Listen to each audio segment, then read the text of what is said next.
أعوذ بالله من الشيطان الرجيم. بسم الله الرحمن الرحيم. Sirrin Lahaulah, la haula wa la quwwata illa billah.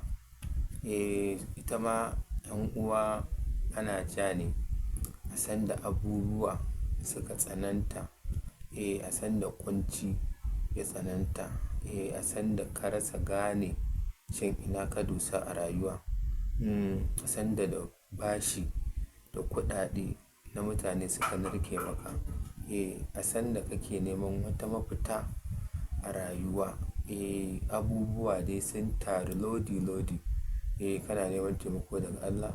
To 'yan uwa ana jin la haula wala quwwata illa billah 919 ana ja kwana uku.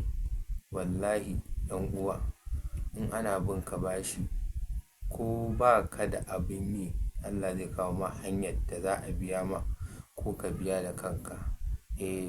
'Yan uwa, ko da an kwanta ana jinya wadda ta tsananta, to ita kuma rubutawa ake 919.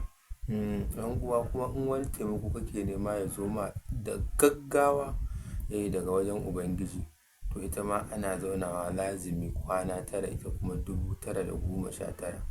'Yan uwa, akan kowace irin damuwa, akan kowane matsala, akan kuma kowane yanayi, ko kai so ɗaya kwana ɗaya, 'yan uwa ko kai kwana uku, 'yan uwa ko kai kwana tara, 'yan uwa ko kai kwana 19, wallahi 'yan uwa, duk abin da ka ƙudurce a ranka na damuwa da matsala, da kunci, 'yan uwa, idan gida ne ma kake so Allah ya baka, ya raba ka da haya, to a ja wannan sirrin, za a ga abin da Allah zai yi da gaggawa.